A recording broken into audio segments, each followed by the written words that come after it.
Hello विद्यार्थी मित्रों, केम छो? मजामां ने? दरेक विद्यार्थीओने जय स्वामीनारायण। विद्यार्थी मित्रों, छेल्ला आपणे खास ग्राहकोना शोषणना ए कारणो छे आपणे जोया। त्यारबाद आगळ पाठमां वधीए तो ग्राहकोना हको अने हितोना रक्षण माटे जे प्रयत्नो जे थयेला छे एनी वात आपणे अहींया करे छे के आजे भारतमां ग्राहकोना हको अने हितोना रक्षण माटे सौप्रथम कौटिल्यन अर्थशास्त्र में उल्लेख थयेलो छे। कारण के विद्यार्थी मित्रों, आपणे इतिहास जोई चूक्या छीए एमां चौथा पाठना साहित्य क्षेत्र में कि जे कौटिल्यन अर्थशास्त्र में ग्राहकोना हको अने एना हितोना रक्षण बाबते ए चर्चाओ छे एना ग्रंथ में करवामां आवी छे।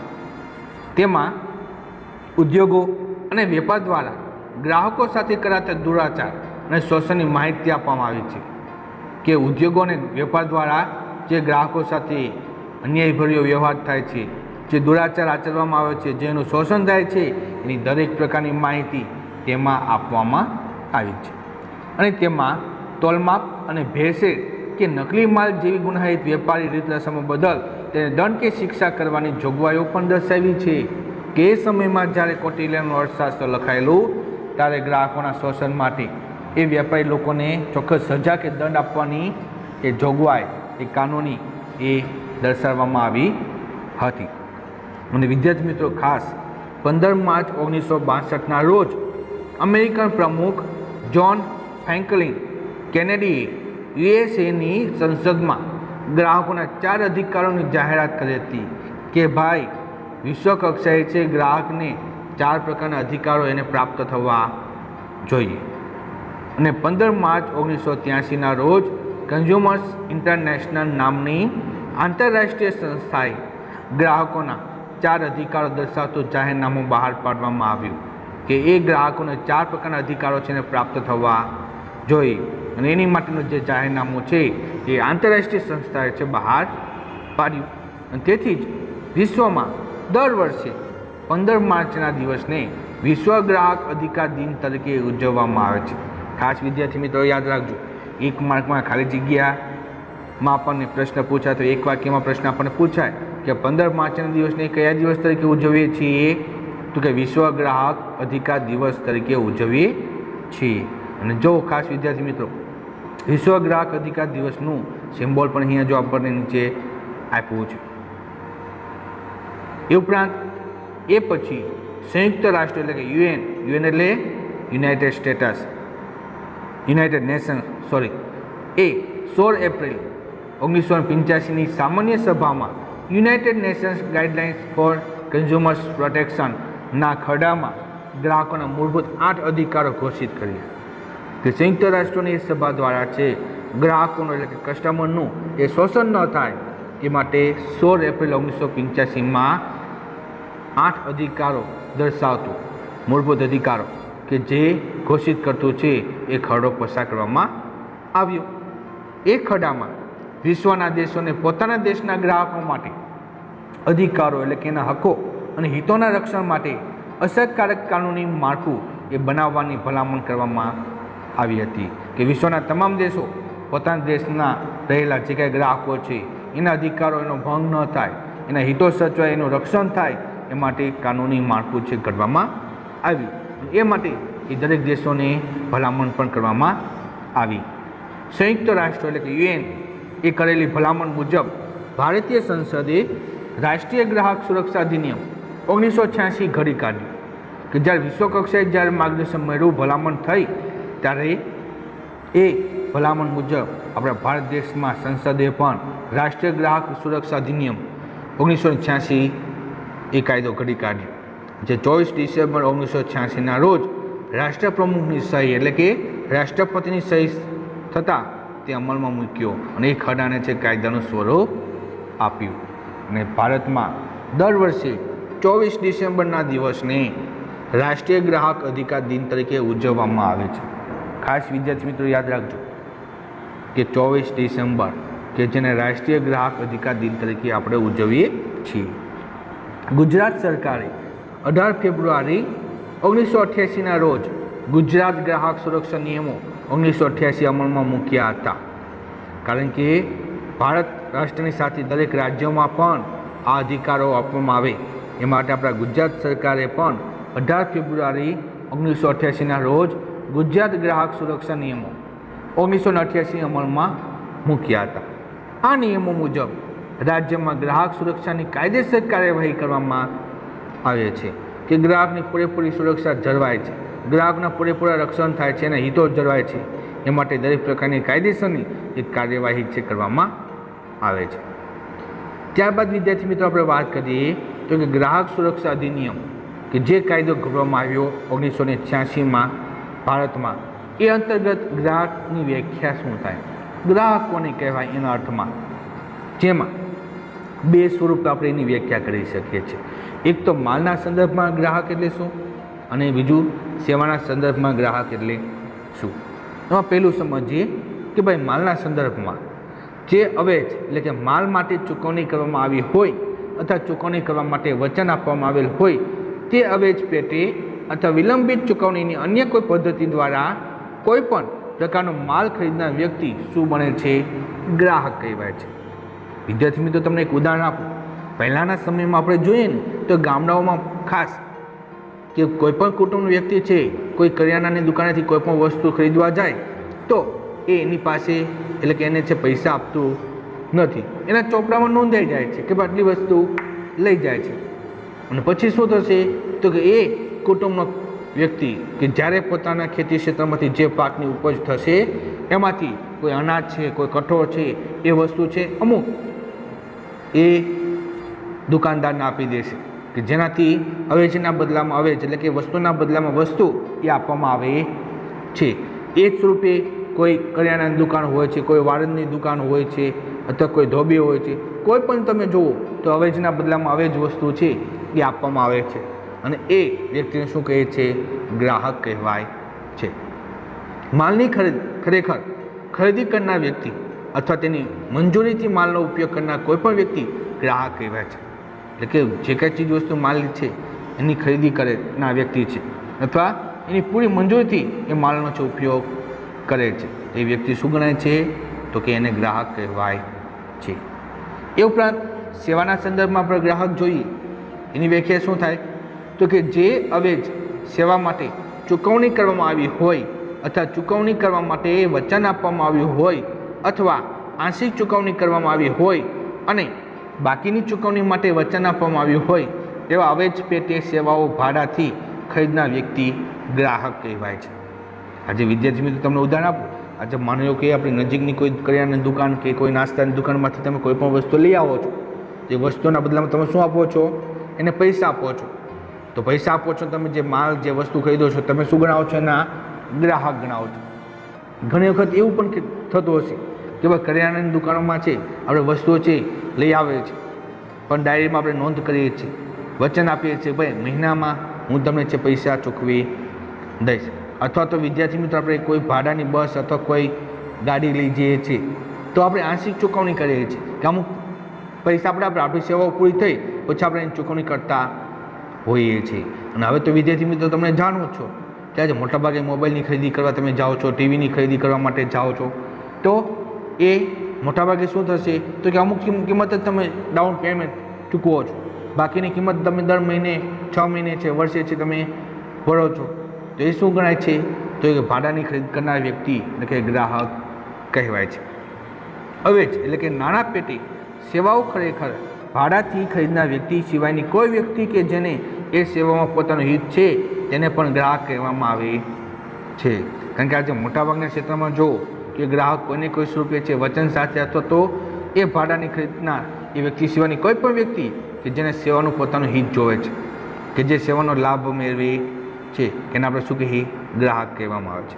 આજે વિદ્યાર્થી મિત્રો આપણે ઘરે જ જોઈએ છીએ તો મોટાભાગે આપણે લાઇટ બિલ જે વાપરીએ છીએ, વીજળી વાપરીએ છીએ કોની છે, સરકારની છે. શું તમે ફ્રીમાં વાપરો છો ને? ના. શા માટે તો કે ભાઈ દર 2 મહિને બિલ આવશે તમે બિલની ચૂકવણી કરો છો, તમે શું ગણાવો છો તો કે એના ગ્રાહક કહેવાઓ છો. એ સ્વરૂપે વિદ્યાર્થી મિત્રો તમે માની લો કે શાળાએ એમાં પ્રાઇવેટ સ્કૂલમાં તમે ભણતા હો તો પ્રાઇવેટ સ્કૂલમાં તમે ભણો છો, શું તમે ફ્રીમાં ભણો છો? ના, તમે ફી ભરો છો, દર મહિને છે ફી ભરો છો.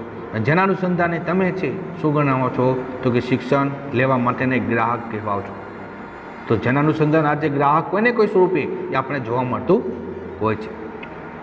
ત્યારબાદ વિદ્યાર્થી મિત્રો આપણે વાત કરીએ તો ગ્રાહક સુરક્ષા અધિનિયમ અંતર્ગત ગ્રાહકના અધિકારો, કે આ કાયદા હેઠળ છે, એટલે કે ગ્રાહક સુરક્ષા અધિનિયમ હેઠળ ગ્રાહકને કયા કયા અધિકારો આપવામાં આવ્યા છે. તો જો એ સવિસ્તાર આપણને અહીં આપ્યું છે, અને ખાસ વિદ્યાર્થી મિત્રો ગ્રાહકોના અધિકાર એટલે કે એના હકો અને એના ફરજો બેમાંથી એક પ્રશ્ન મોટાભાગે 3 માર્કના પ્રશ્નમાં આપણને પરીક્ષામાં પૂછાય છે. તો આપણી પૂરી તૈયારી સાથે આપણે જવાબ લખી શકતા હોવા જોઈએ. જેમાં પહેલો અધિકાર જુઓ તો સલામતીનો અધિકાર, કે આ ગ્રાહક સુરક્ષા અધિનિયમ મુજબ ગ્રાહકને સલામતી આપવામાં આવે છે, એ અધિકાર બક્ષવામાં આવે છે. જેમાં આ અધિકાર મુજબ દરેક ગ્રાહક પોતાના જીવન માટે જોખમરૂપ અને આરોગ્ય માટે હાનિકારક ચીજવસ્તુઓ કે સેવાઓના ખરીદ વેચાણ સામે સલામતી મેળવી શકે છે. આજે બજારમાંથી કોઈ પણ ઇલેક્ટ્રોનિક વસ્તુ લઈ આવે છે અથવા કોઈ પણ ખાણીપીણીની વસ્તુ લઈ આવે છે, તો માની લો કે ગ્રાહકને એમ થાય કે ભાઈ મારી સલામતી જળવાતી નથી, મારું આરોગ્ય જળવાતું નથી, તો એની સામે લડત લડી શકે છે અને સલામતી મેળવી શકે છે. આ અધિકાર ખરીદ કરેલ વસ્તુ કે સેવાથી ગ્રાહકની જાન જોખમમાં હોય તો તેની સામે તેને સુરક્ષા આપે છે. આજે માની લો કે કોઈ પ્રવાસ અર્થે તમે કોઈ બસ અથવા કોઈ મોટર કાર લઈ જાઓ છો, પણ જેનાથી ગ્રાહકને જાનનું નુકસાન થશે તો પૂરેપૂરી ભરપાઈ એ વાહન ચાલક પાસેથી એ લેવામાં આવે છે, જેના અનુસંધાન પૂરેપૂરી ગ્રાહકને સુરક્ષા પણ અપાય છે. તેમજ ભૌતિક પર્યાવરણની સુરક્ષા અને જીવનની ગુણવત્તાની જાળવણી કરવાનો ગ્રાહકને અધિકાર છે, કે ભૌતિક જે પર્યાવરણ છે, પર્યાવરણ જે સુખ સુવિધા છે કે ચીજ વસ્તુઓ છે એની સુરક્ષા જળવાવી જોઈએ, કારણ કે એની જો સુરક્ષા જળવાશે તો જ નાગરિકોના જીવનની ગુણવત્તાની જાળવણી થશે. એની માટે પણ ગ્રાહકને જે અધિકાર આપવામાં આવ્યા છે. ત્યારબાદ બીજા અધિકારની વાત કરીએ તો માહિતી મેળવવાનો અધિકાર, કે આજે અધિકાર મુજબ ગ્રાહક વસ્તુઓની કિંમત, તેની ગુણવત્તા, તેનું પ્રમાણમાપ, તેની શુદ્ધતા, તેનું ધોરણ એટલે કે એનું સ્તર વગેરે વિશે માહિતી મેળવી શકે છે. વિદ્યાર્થી મિત્રો આજે માની લો કે તમે કોઈ શોપિંગ મોલે જાઓ છો, કોઈ બજારમાં કોઈ પણ વસ્તુની ખરીદી કરવા માટે જાઓ છો, તો તમે એની કિંમત પૂછી શકો છો, તમે એની ગુણવત્તા વિશે માહિતી મેળવી શકો છો, તમે એની શુદ્ધતા જોઈ શકો છો, એની સ્તર જોઈ શકો છો, અને જો પછી તમને પસંદ થાય તો જ તમે લઈ શકો છો. એટલે તમને માહિતી મેળવવાનો પૂરેપૂરો અધિકાર મળે છે, અને જેથી તે વેપારીની અયોગ્ય રીત રસમો અને વેચાણની યુક્તિ પ્રયુક્તિઓથી સુમાહિતગાર રહે. કારણ કે જો તમારી પાસે માહિતી હશે અથવા ન હોય તો માહિતી મેળવીને તમે દરેક પ્રકારની વસ્તુની સાચી પરખ તમે કરી શકો છો, અને જેનાથી એ વેપારી લોકો અથવા દુકાનદારની યુક્તિ પ્રયુક્તિઓથી એની છેતરપિંડીથી તમે સાવધાન રહી શકો છો. તો માહિતી મેળવવાનો અધિકાર પણ ખૂબ જ મહત્ત્વનો છે. ત્રીજો અધિકાર છે પસંદગી કરવાનો અધિકાર, કે આ અધિકાર મુજબ ગ્રાહક અનેક પ્રકારની વસ્તુઓ જોઈ તેને તપાસીને અને પોતાને મહત્તમ લાભ મળે એ રીતે તેમાંથી પસંદગી કરી શકીએ છીએ. આજે વિદ્યાર્થી મિત્રો જો આજે મોટાભાગે શોપિંગ મોલમાં આપણે જઈએ છીએ, અથવા તો જેમાં વસ્તુની આપણે જો ખરીદી કરીએ છીએ, કેટલી વસ્તુઓ છે, કેટલાય બ્રાન્ડની, કેટલાય એ કંપનીઓની વસ્તુઓ છે, પણ વસ્તુની સાચી પરખ આપણે કરશું, એની કિંમત જોઈએ છીએ, એની ગુણવત્તા આપણે જોઈએ છીએ, એની સ્તર, એનું ધોરણ આપણે જોઈએ છીએ, અને જે એનાથી આપણને વધુ મહત્તમ લાભ મળે ત્યારે જ આપણે વસ્તુની પસંદગી કરીએ છીએ. પસંદગીનો અધિકાર એટલે કે ગ્રાહકને વસ્તુ વ્યાજબી કિંમતે પ્રાપ્ત થાય, સંતોષવાદ સેવા એટલે કે એને પૂરેપૂરો સંતોષ થાય વસ્તુ ખરીદવા પાછળ, અને ગુણવત્તાની ખાતરી આપવાનો છે. કારણ કે વ્યક્તિ જે વસ્તુની પસંદ કરે છે તો એ વસ્તુની પૂરેપૂરી માહિતી એ વ્યક્તિ પાસે હોય છે. તેમજ એક હતું ઉત્પાદન અને વહેંચણીની પરિસ્થિતિમાં વસ્તુઓ વ્યાજબી કિંમતે, સંતોષકારક ગુણવત્તા અને ખરીદી પછીની સેવાની ખાતરી સાથે વસ્તુઓ પસંદ કરવાનો ગ્રાહકને અધિકાર છે, કે કોઈપણ વસ્તુનું ઉત્પાદન થયેલું હોય અથવા વહેંચણીની પરિસ્થિતિમાં એ વસ્તુ જે વ્યાજબી કિંમતે ખરીદે છે, સંતોષકારક એની ગુણવત્તા પ્રાપ્ત થાય છે, અને ખરીદી કર્યા પછી એની સેવાની ખાતરી સાથે એ વસ્તુઓ પસંદ કરવાનો ગ્રાહક અધિકાર ધરાવે છે. અને સામાન્ય વિદ્યાર્થી મિત્રો આપણા ઘરમાં પણ આપણે જોઈએ છીએ કે આપણા પપ્પા પહેલાંથી જે કંઈ વસ્તુ વાપરતા હોઈએ છીએ એ જ વસ્તુને વધુ આગળ રાખે છે. શા માટે? તો કે એ વસ્તુની કિંમત, તેની ગુણવત્તા તેમજ એની પસંદગી કે જેના કારણે છે એ સંતોષકારક આપણે વસ્તુનો ઉપયોગ કરી શકીએ. એવો જ આગ્રહ છે આપણે રાખતા હોઈએ છીએ. ત્યારબાદ વિદ્યાર્થી મિત્રો વાત કરીએ તો કે રજૂઆત કરવાનો અધિકાર, કે આ અધિકાર અન્વયે ગ્રાહકોના હિતો સાથે જોડાયેલી બિન રાજકીય સંસ્થાઓ કે સંગઠનો સમક્ષ ગ્રાહક પોતાની સમસ્યાઓની યોગ્ય રજૂઆત કરી શકે છે. માની લો કે ગ્રાહકને કોઈ શોષણ થાય છે, કોઈ શારીરિક અથવા કોઈ માનસિક શોષણ થાય છે, આર્થિક શોષણ થાય છે, તો એ શોષણ સામે લડત મેળવવા માટે, સાચો ન્યાય મેળવવા માટે એ ગ્રાહક શું કરે છે તો કે આવી બિન રાજકીય સંસ્થાઓ સામે પોતાની રજૂઆત કરે છે, પોતાની સમસ્યાઓ રજૂ કરે છે. તદુપરાંત એ સંસ્થાનો કે સંગઠનોએ રચેલી જુદી જુદી સમિતિઓમાં ગ્રાહકોને પ્રતિનિધિત્વ મેળવવાનો પણ અધિકાર છે. તો માની લો કે એ સંગઠનો ચાલે છે, સંસ્થાઓ ચાલે છે, કાર્ય કરે છે લોકોને, ગ્રાહકોને ન્યાય આપવા માટે, તો એ ગ્રાહક જો એમાં જોડાશે તો એમાં પ્રતિનિધિત્વ પણ એ પ્રાપ્ત કરી શકે છે. તો એ અધિકાર પણ એને પ્રાપ્ત થાય છે, જેથી તેઓ એ સમિતિઓમાં તેમની રજૂઆતો કરી શકે છે કે આજે જે દિવસે જે કોઈને કોઈ સારો કારણોસર કોઈ ક્ષેત્રમાં ગ્રાહકોનું શોષણ થશે તો પૂરેપૂરી માહિતી રજૂ કરી શકે છે. ત્યારબાદ પાંચમું કારણ છે ફરિયાદ નિવારણનો અધિકાર, કે આ અધિકાર અન્વયે ગ્રાહક પોતાને થયેલા શોષણ વિશે તેમજ અયોગ્ય રીત રસમોથી થયેલી હેરાનગતિ વિરુદ્ધ કરેલ ફરિયાદનું નિવારણ અને તેનો યોગ્ય ચુકાદો મેળવી શકે છે. આજે માની લો કે કોઈ ગ્રાહકને કોઈ વધુ કિંમતની વસ્તુ ખરીદી હશે કે જેની કિંમત લાખો રૂપિયામાં, હજારો રૂપિયામાં હશે, તો એને પૂરો ન્યાય પ્રાપ્ત થાય, એનું શોષણ ન થાય એ માટે યોગ્ય સ્વરૂપે આજે સરકાર દ્વારા છે એને ચુકાદો આપવામાં આવે છે, એ પ્રાપ્ત થઈ શકે છે કે જેનાથી અયોગ્ય રીત રસમોથી ગ્રાહક બચી શકશે અને એના હેરાનગતિ વિરુદ્ધ છે એ ફરિયાદ નોંધાવી સાચો ન્યાય મેળવી શકે છે. તો ફરિયાદ નિવારણનો અધિકાર પણ મહત્ત્વનો બને છે. તેમજ છઠ્ઠો અધિકાર છે ગ્રાહકના શિક્ષણનો અધિકાર, એટલે કે કન્ઝ્યુમર એજ્યુકેશન, કે આ અધિકાર અન્વયે ગ્રાહકના હિતો સાથે જોડાયેલી તમામ બાબતો અને વસ્તુઓથી માહિતગાર થવા માટે યોગ્ય ગ્રાહક શિક્ષણ મેળવવાનો ગ્રાહકને અબાધિત હક આપવામાં આવ્યો છે. કે આજે બજારમાં કોઈ પણ વસ્તુની ખરીદી કરવા માટે જાય છે તો એ વસ્તુની પૂરેપૂરી માહિતગાર એ હોવો જોઈએ. એક ગ્રાહક યોગ્ય શિક્ષણ પામેલો હોવો જોઈએ અને એ ગ્રાહકને અબાધિત એવી હક એટલે કે અધિકાર આપવામાં આવ્યો છે કે જેના અનુસંધાને ગ્રાહક કોઈ પણ પરિસ્થિતિમાં છે એની સાથે છેતરપિંડી ન થાય, એનું શારીરિક, માનસિક કે આર્થિક એ શોષણ ન થાય એ માટેનો અધિકાર એટલે કે ગ્રાહક શિક્ષણનો અધિકાર એને આપવામાં આવ્યો છે.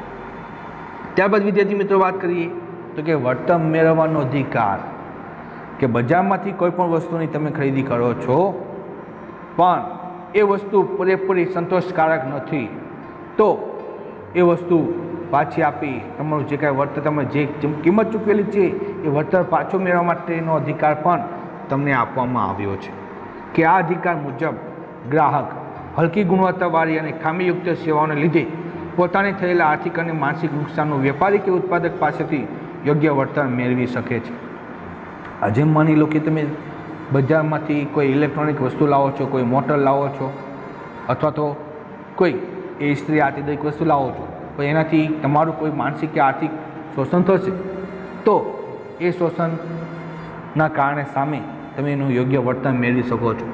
અને ગ્રાહક આજે એકથી વધુ રાહતો વળતર રૂપે માંગી શકીએ છીએ. આજે માની લો કે કોઈ પણ એ ભાડાની કોઈ બસ હશે, કોઈ કાર હશે, તમે લઈ જશો પણ એમાં કોઈ ખામી સર્જાશે, એનાથી તમને કોઈ સમસ્યા ઊભી થશે તો એનું પૂરે વળતર એ તમે પાછું મેળવી શકો છો. ગ્રાહક વળતર માંગે કે ન માંગે છતાં તે રાહત કે વળતર મેળવવા કાયદા હેઠળ હકદાર છે. કારણ કે ઘણા બધા ગ્રાહકો એવા છે કે જે વળતર પાછું ન માંગી શકતા હોય, અમુક માંગે પણ ખરા, અમુક ન પણ માંગે, છતાં તે રાહત કે વળતર મેળવવા જે કાયદો ઘડાયેલો છે ગ્રાહક સુરક્ષા અધિનિયમ કે જે હેઠળ એ હકદાર ધરાવે છે, અધિકાર ધરાવે છે. ત્યારબાદ ગેરવ્યાજબી પ્રવૃત્તિઓ દ્વારા થતો શોષણ વિરુદ્ધનો અધિકાર. આજે મોટાભાગે બજારમાં જો તો ઘણી બધી ગેરવ્યાજબી એ પ્રવૃત્તિઓ થતી જોવા મળે છે અને જેના અનુસંધાને આજે ગ્રાહકનું શોષણ થતું હોય છે. તો આજે વેપારી કે ઉત્પાદક દ્વારા વસ્તુઓના વજન, તેનું પ્રમાણ માપ, તેની કિંમત, તેની ગુણવત્તા, વેચાણ પછીની સેવાઓ વગેરેમાં આચરવામાં આવતી ગેરવ્યાજબી પ્રવૃત્તિઓ દ્વારા ગ્રાહકને થયેલા શોષણ વિરુદ્ધ ન્યાય અને રક્ષણ મેળવવાનો અધિકાર છે. આજે માની લો કે બજારમાંથી કોઈ પણ વસ્તુની ખરીદી કરીને લાવે છે, પણ એની કિંમતમાં એને એ વધારો લાગે, અથવા તો એનું વજન ઓછું લાગે, અથવા ગુણવત્તા સારી ન હોય, અથવા તો વેચાણ પછીની જે કંઈ સેવાઓ છે એ સંતોષકારક ન હોય, તો ગ્રાહકને થયેલા શોષણ વિરુદ્ધ એ ન્યાય કે રક્ષણ એ મેળવી શકે છે.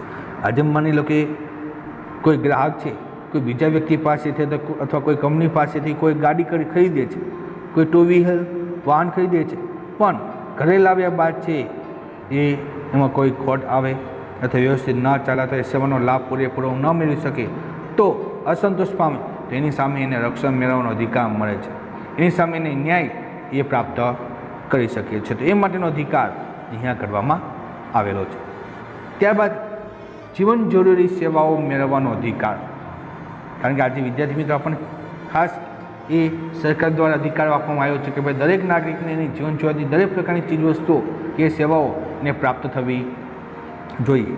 કે જે આ અધિકાર અન્વયે ગ્રાહક ડાક્ટરની સેવાઓ એટલે કે એની સારવાર, કોઈ ગેસ, વીજળી, ટેલિફોન, રેલવે, બસ, તાર, ટપાલ વગેરેની સેવાઓ સુલભતાથી અને સમયસર મેળવી શકે છે. આજે માની લો કે મેડિકલની સારવાર, માની કે સરકારી દવાખાનામાં આપણે જઈએ છીએ, કિંમત ચૂકવીએ છીએ તો પૂરેપૂરી સારવાર આપણને પ્રાપ્ત થવી જોઈએ. માની લો કે ગેસ અથવા વીજળીનો તમે ઉપયોગ કરો છો, ટેલિફોન સેવાનો ઉપયોગ કરો છો, તો આપણે કિંમત ચૂકવીએ છીએ તો સમયસર એ વસ્તુ છે આપણને પ્રાપ્ત થવી જોઈએ. તેમજ રેલવે કે બસમાં આપણે ટિકિટો લીધેલી હોય છે, તાર ટપાલની વ્યવસ્થા હોય છે, સેવાનો લાભ લઈએ છીએ, પણ એ ખૂબ જ સરળતાથી, સુવિધાજનક અને સમયસર આપણને પ્રાપ્ત થાય એ માટેનો અધિકાર પણ આપણને છે આપવામાં આવ્યો છે. તો ખાસ વિદ્યાર્થી મિત્રો, આપણને કદાચ 3 માર્કમાં કે 4 માર્કમાં આપણને પ્રશ્ન પૂછાય કે ગ્રાહકને કયા કયા અધિકારો આપવામાં આવ્યા છે, તો ખાસ આ 9 અધિકારો છે આપણને યાદ રહેવા જોઈએ. ત્યારબાદ વિદ્યાર્થી મિત્રો વાત કરીએ છીએ કે ગ્રાહકોની ફરજો. કારણ કે વિદ્યાર્થી મિત્રો આપણે 6થા ધોરણમાં પણ ભણી ચૂક્યા છીએ કે હક અને ફરજ એક સિક્કાની 2 બાજુ. જો ગ્રાહકને અધિકારો આપવામાં આવ્યા છે તો એ અધિકારો સામે જવાબદારી પણ નિભાવવી પડે છે.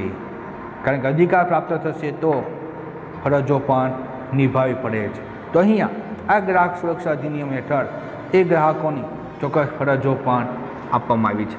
જેમાં પહેલી બાબત, કોઈપણ વસ્તુ કે સેવા ખરીદતા પહેલાં સાચી પસંદગી કરતી વખતે ગ્રાહક તેની કિંમત, ગુણવત્તા, વેચાણ પછીની સેવા, ગેરંટી વગેરે તપાસી લેવા જોઈએ.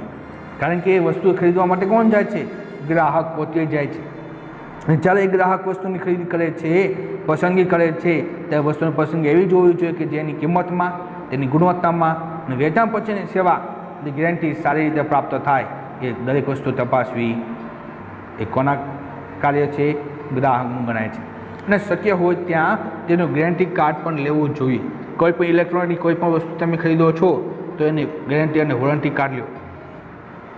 ગ્રાહકે હંમેશા બજારમાંથી BSI, ISI કે એગમાર્કના માર્કાવાળી ચીજવસ્તુઓ જ ખરીદવાનો આગ્રહ રાખવો જોઈએ. કારણ કે જો વિદ્યાર્થીઓ તમને આગળ આવશે તે પાઠમાં કે કોઈપણ ચોક્કસ ચીજ વસ્તુ તમે ખરીદો છો, કૃષિ ક્ષેત્રની કોઈપણ ચીજ વસ્તુઓ છે, ઇલેક્ટ્રોનિકની કોઈપણ વસ્તુઓ છે, સોના દાગીનાની કોઈપણ ચીજ વસ્તુઓ છે, અથવા તો કોઈપણ એ ઊનની કોઈપણ બનાવટો છે, તો એની માટે સરકારે ચોક્કસ એ સિમ્બોલ આપેલા છે કે જે સિમ્બોલના આધારે છે એ ગ્રાહકનું પૂરેપૂરું રક્ષણ થઈ શકે છે. અને એ માટે ISI વાળી અથવા એગમાર્કવાળી ચીજવસ્તુઓનો જ ખરીદવાનો આગ્રહ રાખવો. શા માટે? તો કે એ જો માર્કો હશે એના આધારે કહી શકે ભાઈ સરકારે એને પૂરેપૂરી મંજૂરી આપી છે અથવા સરકાર દ્વારા એ પ્રમાણિત કરવામાં આવી છે, ત્યારબાદ જ એને ખરીદવાનો આગ્રહ રાખવો જોઈએ. તેમજ આજે વિદ્યુત કે ઇલેક્ટ્રોનિક્સ ઉપકરણોની ખરીદી વખતે સ્ટાન્ડર્ડ કે નામવાળી વસ્તુઓ જ ખરીદવી જોઈએ. કોઈ ચીલાચાલી વસ્તુ અથવા તો ડુપ્લિકેટ વસ્તુઓ છે ક્યારે ખરીદવાનો આગ્રહ રાખવો જોઈએ નહીં. કારણ કે એ વસ્તુ તમને કિંમતમાં કદાચ ઓછી થશે, પણ ભવિષ્યમાં લાંબા સમય સુધી તમે એ વસ્તુનો ઉપયોગ કરી શકશો નહીં. પણ કોઈ કંપનીની કોઈ સ્ટાન્ડર્ડ વસ્તુ હશે તો લાંબા સમય સુધી એ તમે એનો વપરાશ કરી શકો છો. બીજી ફરજ તો કે ગ્રાહકે ચીજ વસ્તુની ખરીદી અંગેનો નિર્ણય લેતા પહેલાં કે વસ્તુની સાચી પસંદ કરતી વખતે વસ્તુ કે સેવા વિશેની તમામ માહિતી મેળવવાનો આગ્રહ રાખવો જોઈએ. આજે માની લો કે વિદ્યાર્થી મિત્રો આપણને ખબર છે કે આવતા મહિને જ આપણે ટીવી લેવાનું છે, તો આપણે અગાઉથી જ એ ન્યૂઝ ચેનલમાં અથવા તો સમાચાર પત્ર દ્વારા અથવા તો મોબાઈલ દ્વારા, હવે તો ઇન્ટરનેટની સુવિધા દ્વારા દરેક કંપનીના વસ્તુ માહિતી તમે મેળવી શકો છો. માની લો કે તમારે ટીવી લેવું છે તો દરેક કંપનીના ટીવી તમે જોઈ શકો છો, કેટલું ડિસ્કાઉન્ટ છે, કઈ કઈ વસ્તુ એમાં જોવા મળે છે, કેટલી સેવાઓ છે, ગેરંટી કાર્ડ છે, તેનું વોરંટી કાર્ડ છે, દરેક વસ્તુની માહિતી તમે મેળવી શકો છો. અને તમામ માહિતી મેળવવાનો એ તમારો આગ્રહ રાખવો જોઈએ. અને જાહેરાત મુજબ લેબલ વગેરે તપાસવા જોઈએ કે ભાઈ જે કાંઈ જાહેરાત આપી છે તો જાહેરાત મુજબ એ વસ્તુનો લાભ મળે છે કે નહીં, તે દરેક વસ્તુ પણ આપણે તપાસવી જોઈએ. ત્રીજી ફરજ તો કે ભાઈ ગ્રાહકે પોતાના વર્તન વ્યવહાર દ્વારા પોતે એક સજ્જન અને પ્રામાણિક વ્યક્તિ છે તેની વિક્રેતાઓ અને ઉત્પાદકોને ખાતરી કરાવવી જોઈએ. કારણ કે વિદ્યાર્થી મિત્રો, ગ્રાહક જ્યારે પણ કોઈ પણ બજારમાં ચીજ વસ્તુની ખરીદી કરવા માટે જાય છે એટલે હંમેશા ગ્રાહકનું વર્તન અને વ્યવહાર એ સરળ હોવો જોઈએ. એકદમ સજ્જન વ્યક્તિ અને પ્રામાણિક વ્યક્તિ સ્વરૂપે આપણે એ દુકાનદાર સાથે વર્તવું જોઈએ, તેની ખાતરી પણ આપણે કરાવવી જોઈએ. ચોથી ફરજ છે તો કે ભાઈ ગ્રાહકે ખરીદેલી વસ્તુ કે સેવાનું પાકું બિલ કે નાણાં ચૂકવ્યાની અસલ રસીદ લેવાનો અચૂક આગ્રહ રાખવો જોઈએ. આજે કોઈ પણ સામાન્ય દુકાન હોય, કોઈ પણ માલ સામાન ઇલેક્ટ્રોનિકની કોઈ પણ દુકાન હોય કે કોઈ સોના ચાંદીની દુકાન હોય, હંમેશા દુકાનેથી કાંઈ પણ વસ્તુની તમે ખરીદી કરો છો તો એ વસ્તુનું સાચું બિલ તમે ખરીદો અથવા એ વસ્તુની એ રસીદ લેવાનો અચૂક આગ્રહ રાખવો જોઈએ. જો તમે બિલ નહીં લો તો ભવિષ્યમાં કદાચ ખામી સર્જાશે તો તમારી પાસે કોઈ સબૂત રહેશે નહીં. અને વોરંટી કાર્ડ ભરાવીને તેમાં દુકાનના સિક્કા સાથે વેપારી કે વિક્રેતાની સહી લેવાનો પણ આગ્રહ રાખવો જોઈએ. કે જે વોરંટી કાર્ડ છે એ વોરંટી કાર્ડમાં છે એ દુકાનના સિક્કા, એ વેપારીની સહી લેવાનો આગ્રહ રાખવો જોઈએ કે જેનાથી ભવિષ્યમાં કદાચ કંઈક પ્રોબ્લેમ થાય, મુશ્કેલી આવે તો તમે એની સામે સાચો ન્યાય મેળવી શકો. પાંચમું છે ગ્રાહકોને બિનરાજકીય અને સ્વૈચ્છિક ગ્રાહક સુરક્ષા મંડળો રચવા જોઈએ. કારણ કે આજે ગ્રાહકને ખુદ એ જાગૃત થવું જરૂરી છે અને ગ્રાહકોએ જ એકબીજા સાથે સ્વૈચ્છિક સંગઠનો રચી અને ગ્રાહક સુરક્ષા મંડળો રચવા જોઈએ કે જેનાથી ગ્રાહકોની સમસ્યાના નિવારણ માટે સરકાર અને અન્ય સંસ્થાઓએ સ્થપાયેલી વિવિધ સમિતિઓમાં એ મંડળોને પ્રતિબંધિત એટલે કે પ્રતિનિધિત્વ મેળવવું જોઈએ. કે અન્ય એ સંસ્થાઓ જો રચાશે તો સરકાર પણ એને સાથ સહકાર પૂરો પાડે છે અને એ સમિતિઓ, એ મંડળો કે ગ્રાહકોના શોષણ સામે છે લડત લડાવી શકે છે. ત્યારબાદ છઠ્ઠો ફરજ છે આપણી કે ગ્રાહકોએ તેમની સાચી ફરિયાદ માટે સંબંધિત અધિકારીને મૌખિક કે લેખિત સ્વરૂપમાં રજૂઆત અવશ્ય કરવી જોઈએ. માની લો કે ગ્રાહકને કોઈ નુકસાન થાય છે, જો ગ્રાહકોનું શોષણ થાય છે તે સંબંધિત એ અધિકારી કે જે ક્ષેત્રનો અધિકારી છે તો એ અધિકારીને મૌખિક સ્વરૂપે અથવા તો લેખિત સ્વરૂપે રજૂઆત કરી શકે છે અને પોતાની બધી વાત એ રજૂઆત કરી શકે છે. અને વ્યાપક હિતોને સ્પર્શતી ફરિયાદોના નિવારણ માટે તેને ગ્રાહક મંડળની અને સેવાભાવી સંસ્થાઓની મદદ લેવી જોઈએ. એની સાથે જે અન્યાય થયો છે, જે અસંતોષ ઊભો થયો છે કે જે ફરિયાદ નિવારવી ખૂબ જ જરૂરી બનતી હોય તો ખાસ એ સંસ્થાઓમાં અથવા તો એ મંડળની એ મદદ લેવી જોઈએ. સાતમી આપણી ફરજ છે કે ગ્રાહકે મુખ્યત્વે જે કંઈ ખાદ્ય પદાર્થો અથવા દવાઓ ખરીદતી વખતે તેમની કિંમત જોવી, એનું પેકિંગ બરાબર છે કે નહીં એ ચેક કરી લેવું, ચોખ્ખું એનું વજન છે કે નહીં, અંતિમ તિથિ શું એટલે કે એની એક્સપાયર ડેટ શું છે, ઉત્પાદકનું એટલે કે કંપની છે જે ચીજવસ્તુનું પ્રોડક્ટ બનાવી છે એ ઉત્પાદકનું નામ, તેનું સરનામું વગેરે જોઈ અને તપાસીને જ એ ચકાસી લેવા જોઈએ. અને ત્યારબાદ આ દરેક વસ્તુ તપાસ્યા બાદ જ વસ્તુની ખરીદી કરવાનો આગ્રહ રાખવો જોઈએ. અને વસ્તુની ખરીદીમાં ગ્રાહકે માલની ગુણવત્તા સંદર્ભે કે માલની સલામતીના ધોરણોમાં કોઈ પણ પ્રકારની બાંધછોડ કે સમજૂતી ન કરવી જોઈએ.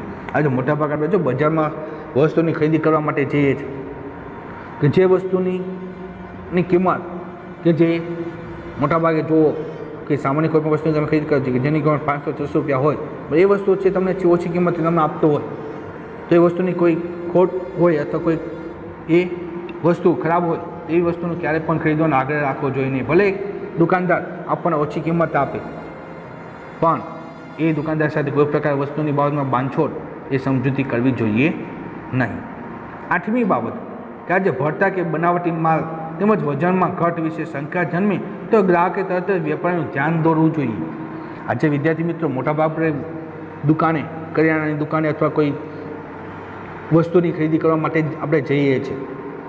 તો એ વસ્તુની જ્યારે તમે ખરીદી કરો છો ત્યારે વિદ્યાર્થી મિત્રો આપણું ધ્યાન એ કાંટા સમક્ષ હોવું જોઈએ કે એ વસ્તુ જે જોખે છે એ વસ્તુ બરાબર છે કે નહીં, એ 500 ગ્રામ કે કિલોગ્રામ આપણે જે વસ્તુ માંગીએ છીએ બરાબર આપણને આપે છે કે નહીં.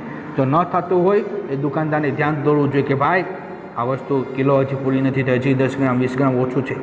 તો આપણે એની તરફ પૂરેપૂરું ધ્યાન દોરી શકીએ. કદાચ એ કાંટા બાબતે વજન કાંટા સમક્ષ આપણે કદાચ કંઈક શંકા જન્મે તો આપણે વ્યાપારીને ધ્યાન દોરવું જોઈએ. અને વેપારી ફરિયાદના નિવારણમાં વિલંબ કરે તો સત્તામંડળો કે કોર્ટ સમક્ષ દાદ માંગતી અરજી પણ કરવી જોઈએ. કે જો વેપારી ફરિયાદનું નિવારણ ન લાવે તો, વિલંબ કરે, લાંબો સમય લગાડે તો તમારે કોર્ટ સમક્ષ એ રજૂઆત કરી અને તમે જે ન્યાય છે મેળવી શકો છો. ત્યારબાદ 9મી ફરજ તો કે ગ્રાહકે આકર્ષક જાહેરાતોથી લાલચાઈને દેખાદેખી કે સેલમાંથી બિનજરૂરી ખોટી ખરીદી ન કરવી જોઈએ. આજે જો વિદ્યાર્થી મિત્રો મોટાભાગે આપણે બજારમાં વસ્તુની ખરીદી કરવા જઈએ છીએ તો એમાં મોટાભાગે આપણે રોજબરોજની જિંદગીમાં વપરાતી ચીજવસ્તુઓમાં એ આપણને ડિસ્કાઉન્ટ મળતું હોય છે. ભાઈ 10% ઓફ, 20% ઓફ અથવા સેલ આપણને જોવા મળે છે કે ચાલો ભાઈ સેલ છે, 20% ડિસ્કાઉન્ટ, 10% ડિસ્કાઉન્ટ અથવા એક સાથે એક વસ્તુ ફ્રી. તો એવી કોઈ પણ લોભાવતી એ સ્કીમોમાં એ આપણે આવવું જોઈએ નહીં. પોતાની જરૂરિયાત પૂરતી જ વસ્તુ ખરીદવી જોઈએ. જે વસ્તુની જરૂરિયાત નથી એ વસ્તુની ખરીદી કરવી જોઈએ નહીં. તેમજ ભરતી કે હલકી ગુણવત્તાવાળી વસ્તુ ખરીદાઈ ન જાય તેની સાવચેતી ગ્રાહકે રાખવી જોઈએ કે કોઈ ભેળસેળવાળી અથવા હલકી ગુણવત્તાવાળી વસ્તુ છે એ ખરીદી કરવી ના જોઈએ. તેનું ખાસ ગ્રાહકે ધ્યાન રાખવું જોઈએ. તેમજ ગ્રાહકે તોલમાપના દરેક પ્રકારના સાચા અને પ્રામાણિક સાધનોથી ચીજવસ્તુઓ ખરીદવાનો આગ્રહ રાખવો જોઈએ. કે તમે જે કાંઈ ચીજવસ્તુની ખરીદી કરો છો એ વસ્તુ વજનમાં બરાબર છે, તોલમાપ બરાબર થયેલું છે, તો એ જ પ્રકાર છે વસ્તુ ખરીદવાનો આગ્રહ રાખવો. અને હવે તો વેપારી તોલમાપના સાધનો દર વર્ષે પ્રમાણિત કરાવેલા ન હોય તો તોલમાપ અધિકારીશ્રીનો સંપર્ક સાધી તેમનું ધ્યાન દોરવું કે લેખિત ફરિયાદ કરવી. કારણ કે જે કોઈ વેપારી લોકો જે કાંઈ ચીજવસ્તુઓનું વેચાણ કરે છે તો સમયાંતરે એને જે પોતાના કાંટાઓ છે અથવા તોલમાપના જે કાંઈ સાધનો છે એને પ્રમાણિત કરવું પડે છે. અને એ અધિકારીશ્રીનો સંપર્ક સાધીને તેમનું ધ્યાન દોરવું જોઈએ અને ક્યારેક લેખિત ફરિયાદ પણ કરવી જોઈએ કે જેનાથી કોઈ ગ્રાહકને નુકસાન ન થાય. 11મું છે તો આજે ગેસ સિલિન્ડરમાં સીલ તપાસવું. આજે વિદ્યાર્થી મિત્રો કદાચ હવે તો આપણા ઘરે મોટાભાગે જો તો ગેસ પાઇપલાઇનો આવી ચૂકીએ છે, પણ જે કોઈના ઘરે હજી ગેસ સિલિન્ડર આવે છે તો ગેસ સિલિન્ડરમાં ઉપર મારેલું જે સીલ જે છે એને તપાસવું. કોઈ જગ્યાએ તૂટેલું તો નથી ને અથવા તો ખુલ્લું તો નથી ને, તો એને ખાસ તપાસવું જોઈએ. તેમજ રિક્ષા કે ટેક્સીમાં મીટર ઝીરો કરાવીને બેસવું. આજે કોઈ રિક્ષામાં તમે બેસો છો, ટેક્સીમાં બેસો છો તો એમનું જે મીટર જે છે હંમેશા ઝીરો હોય એ જોવું. તેમજ આજે મોટાભાગે આપણે વાહનોમાં પેટ્રોલ ડીઝલ પુરાવા માટે આપણે પેટ્રોલ પંપે જઈએ છીએ. તે પેટ્રોલ પંપો ઉપર પણ 4 એ મીટર રીડિંગ જોઈ લેવું. જો કદાચ ઉપર હશે આંકડાઓ હશે તો તેટલું ઓછું છે આપણને પેટ્રોલ કે ડીઝલ પ્રાપ્ત થતું હોય છે. તો પેટ્રોલ પંપે જ્યારે પણ પેટ્રોલ પુરાવીએ છીએ ત્યારે આપણું ધ્યાન એ મીટર ઉપર છે રહેવું જોઈએ. તેમજ સાધનમાં કેરોસીન લેતી વખતે માપિયામાં ફી નીચે બેઠા પછી જ પૂરેપૂરું ભરીને ખરીદવાનો આગ્રહ રાખવો. કદાચ આપણે રેશન કાર્ડની દુકાનોમાં આપણે કેરોસીન ખરીદી કરવા માટે જઈએ છીએ, પણ જ્યારે કેરોસીનની ખરીદી કરો છો આપણને ખબર છે કે જ્યારે પણ આપણા કોઈ કેન અથવા ડબલામાં જ્યારે કેરોસીન રેડે છે ત્યારે ઘણા બધા ફીન છે બહાર આવે છે. એટલે આપણે શું કરીએ છીએ તો કે ભાઈ ફટાફટ આપણે ઢાંકણું દઈ દઈએ છીએ, પણ હંમેશા એ ફીન નીચે બેસી જાય પછી જો કે ભાઈ કેટલું બાકી રહે છે તે જોવાનો ફરજ એ કોની છે? ગ્રાહકની બને છે. તેમજ વીજળી, ટેલિફોન, વીમો, બેંક, ટ્રાવેલિંગ, પંચાયત, ખાનગી કોઈ દાખલી સારવાર વગેરેની સેવાઓ ખામીયુક્ત જણાય તો તેનાથી પોતાને થયેલા આર્થિક, શારીરિક અને માનસિક નુકસાનની માહિતી ગ્રાહકે ગ્રાહક સુરક્ષા સંસ્થાને પહોંચાડવી. તે ઉપરના કોઈપણ ક્ષેત્રમાં કદાચ જો ગ્રાહકનું શોષણ થાય છે, ગ્રાહકને અન્યાય થાય છે, તે ગ્રાહક સુરક્ષા સંસ્થાને એ માહિતી પહોંચાડશે. જે શારીરિક કે માનસિક કે આર્થિક નુકસાન થાય છે એની જો માહિતી આપવામાં આવશે તો એ સેવા સંસ્થા વિરુદ્ધ ફરિયાદ દાખલ કરવી. અને જાગૃત ગ્રાહકે પોતાને થયેલા શોષણ અને અન્યાય વિશે વર્તમાનપત્રોમાં કે સ્થાનિક ટીવી ચેનલોમાં જણાવી બીજાને શોષણનો ભોગ બનતા અટકાવવા જોઈએ. કદાચ જો તમારી સાથે એવો શારીરિક કે માનસિક અન્યાય થાય છે તો એ માહિતી, એ બાબત, એ તમારી વાત લોકો સમક્ષ રજૂ કરો. સમાચાર પત્રના માધ્યમ દ્વારા, ન્યૂઝ ચેનલના માધ્યમ દ્વારા અથવા તો સોશિયલ મીડિયાના માધ્યમ દ્વારા તમે રજૂઆત કરી શકો છો કે જેનાથી બીજા લોકો સાવધાન રહી શકે અને બીજા લોકો એ શોષણના ભોગ બનતા એને અટકાવી શકાય. અને આજે તો ગ્રાહકોને ગ્રાહક જાગૃતિના તમામ કાર્યક્રમો, ઝુંબેશ, ગ્રાહક મંડળો દ્વારા યોજાતી કાર્યશિબિરો, પરિસંવાદો કે સેમિનારોમાં અવશ્ય ભાગ લેવો જોઈએ. કારણ કે વિદ્યાર્થી મિત્રો આજે ગ્રાહક સુરક્ષા ધારા હેઠળ એટલે કે જાગો ગ્રાહક જાગો, કે જેના અન્વયે દરેક ગ્રાહકોમાં જાગૃતિ આવે એ માટે અભિયાન આજે ચાલી રહ્યા છે. એની માટેના ઘણા બધા કાર્યક્રમો થતા હોય છે, શિબિરો ભરાય છે, એના સેમિનારો યોજાય છે. કારણ કે મુખ્ય હેતુ શું? તો કે ભાઈ ગ્રાહકોનું શોષણ ન થાય, ગ્રાહકોને પૂરેપૂરો ન્યાય પ્રાપ્ત થાય અને સમાજમાં ગ્રાહક સુરક્ષા ક્ષેત્રે જાગૃતિ લાવવાના અભિયાનને વેગ આપવા આજે ગ્રાહકે પણ યથાશક્તિ મદદ કરવી જોઈએ. માત્ર સરકાર પગલાં ભરે એવું નહીં, પણ સરકારની સાથે આજે ગ્રાહકોએ પણ એ સાવધાન રહેવું પડે છે. યથાશક્તિ પોતાને મદદ પણ કરવી જોઈએ કે જેનાથી પૂરેપૂરી સાવધાની રાખી શકાય છે. તો ખાસ વિદ્યાર્થી મિત્રો અહીંયા સુધી આજે રાખીએ છીએ.